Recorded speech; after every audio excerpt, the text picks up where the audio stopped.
પણ તારે મોડું થઈ ગયું હોય મારા રામ. સમયની બલિહારી છે, સમય બડા બલવાન છે. કર્મની ગતિ કોઈ તમે વિચાર કરો. થઈ થાવીને થાશે આવો ત્રિકાળ જ્ઞાની મહાપુરુષ ગંગાનો પુત્ર ભીષ્મ છેલ્લે બાણની પથારીમાં હોવું પડ્યું. કાલ શું બનવાનું ઈ જેને ખબર હોય, પોતાના મૃત્યુને બાપુ પાછું જો ઠેલી શકતો હોય તો આ મહાપુરુષ કેવો હોય છે. કુરુક્ષેત્રના મેદાનમાં જેથી બાપુ હામ આવીને ઉભા રહ્યા ને, તેથી કૃષ્ણ પરમાત્મા પાંડવના પક્ષમાં હતા અને ભીષ્મ બાપુ કૌરવના પક્ષમાં હતા.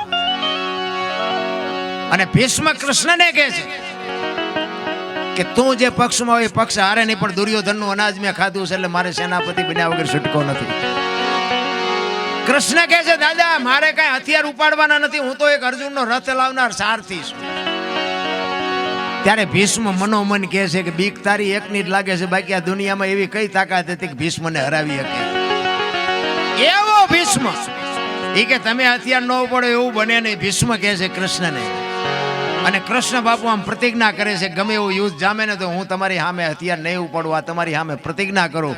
અને એને પ્રતિજ્ઞા કરીને તરત જ બાપુ ભીષ્મએ પ્રતિજ્ઞા કરી કુરુક્ષેત્રના મેદાનમાં જો હથિયાર તને ન ઉપડાવું તો હું ભીષ્મ નહીં ભાઈ.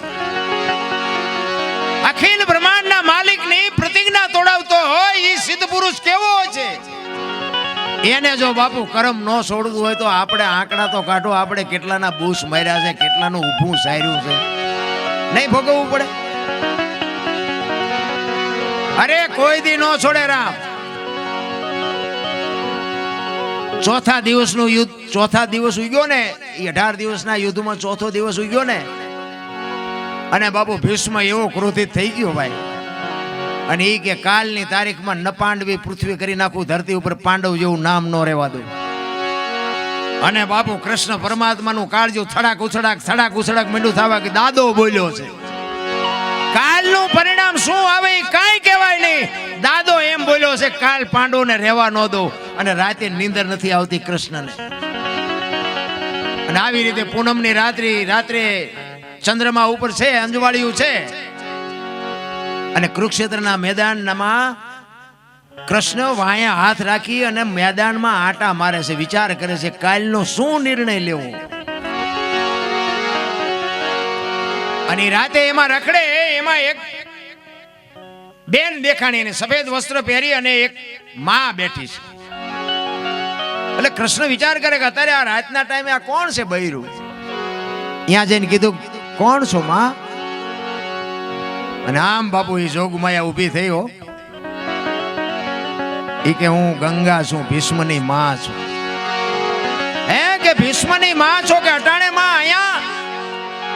એ કે કાલ મારો દીકરો અહીં પડવાનો છે અને કાંટા ને કાંકરા નો વાગે, કાંટા ને કાંકરા વીણું છું.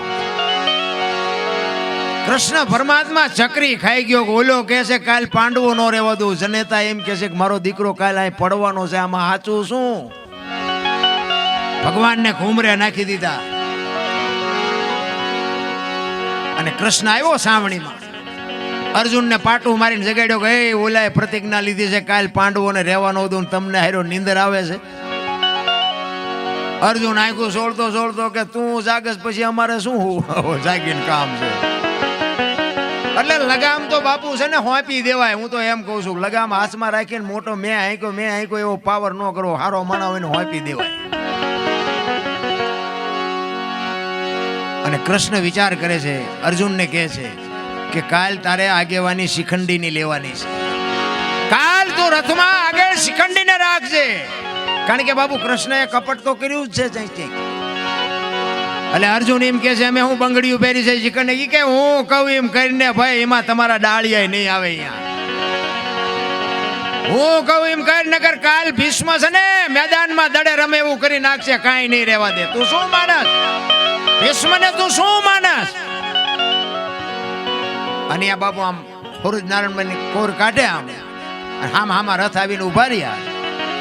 ભલે હોઈ ગયા ભાણ લવ તુહારા ભામણા, જેન મરણ લગમાન એ રાખજે કચ્છભર આવું.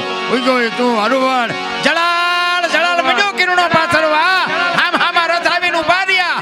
અને આમ શિખંડીની આગેવાની જા જોઈને ભીષ્મએ હથિયાર મૂકી દીધા કે તમારી જાતના બાય લાવો,